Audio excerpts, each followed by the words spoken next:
Welcome dear viewer to my channel, Madness to the Method. You can call me William.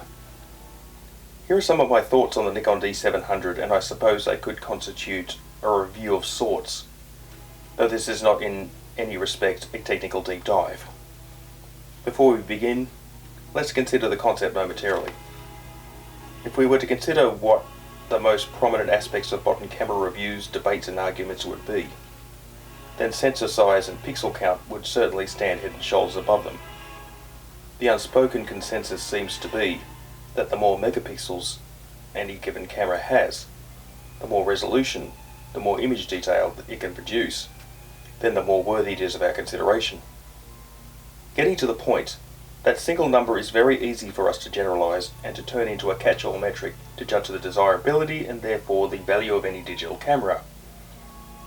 Is that really fair? Well, speaking of digital cameras, I present before you the Nikon D700. Particularly my Nikon D700. I purchased this about a year ago or so in a pawn shop. Pretty much on a whim for about $300. It came pretty much as you see it here, and it's been very, very good to me since. Now for the uninitiated, the D700 is a digital single lens reflex camera, and I'll show you why it's called that.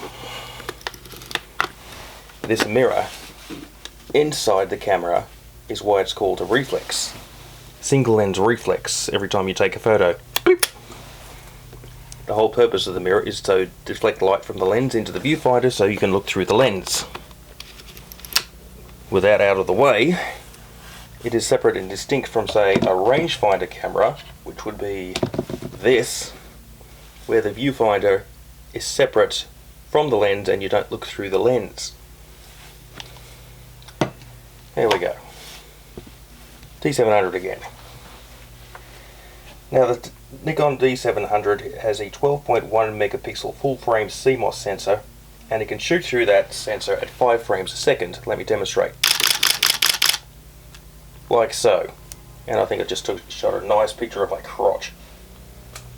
It can also shoot 8 frames a second if you've got the optional MD10 battery grip, which I don't, obviously.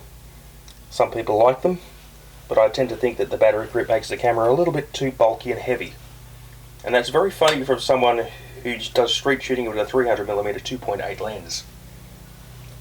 But, well, that's another discussion.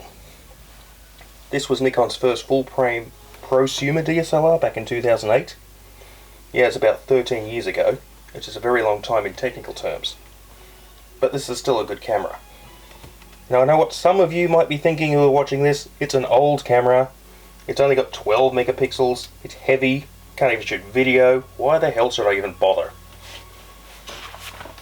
Well, yeah, while the D700 was top of the line for Nikon back in 2008, today it seems to pale in comparison to such offerings as much more favoured offerings such as the Sony A7R Mark IV 61 megapixels, Canon EOS R5, or even the Nikon D780, at least on paper.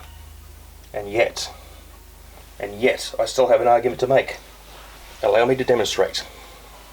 If we look on the screen before you, we have these lovely, lovely pictures, which I took with this camera over the course of a year. We have a lovely, hang on, this is not even the right, oh god, what am I doing? I hate you, camera. Here we can see them. Where did this come from? There we go. Sorry. Technical glitch, don't mind me at all. Here we are, we'll start with this one. Slideshow. Here we have a nice, what do you call it? Here's a flower. Here's a nice flower. Here's a roof in an industrial area in St. Mary's. A window somewhere in the inner city. Here's a band shoot I did a while back. The band was called Vanquish Kingdom. Landscape shot, rusty old water tank, pretty flower. Landscape. Just look how every single blade of grass is crisply defined. There's an old car, police helicopter, action shot. Nikon's good for that. And some building somewhere in Sydney. You might have heard of it. I think it's an opera house.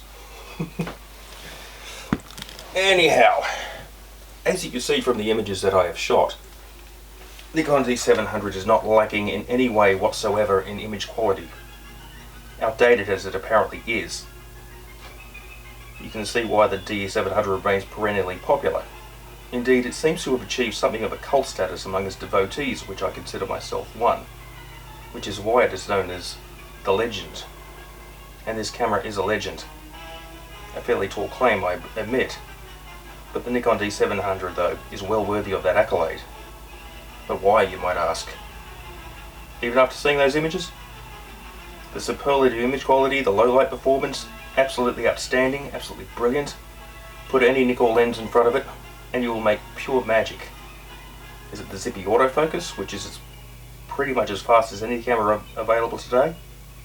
A large bright viewfinder, which is wearable, even usable even with glasses, which I wear. Is it the great ergonomics?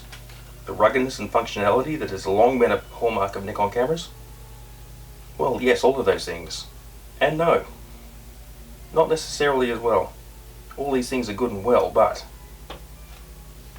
the one reason above all else, in my estimation at least, that the Nikon D700 is a legend and not merely the sum of its parts, is the people.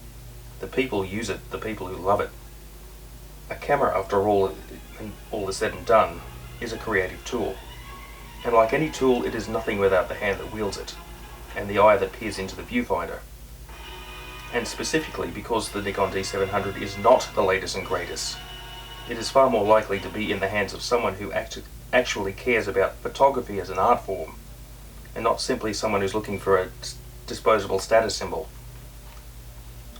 Which is why, of course, the Nikon D700 will be rocking decades from now, while these much more favoured Sonys and Canons will be landfill, or clogging the shelves at your local pawn shop.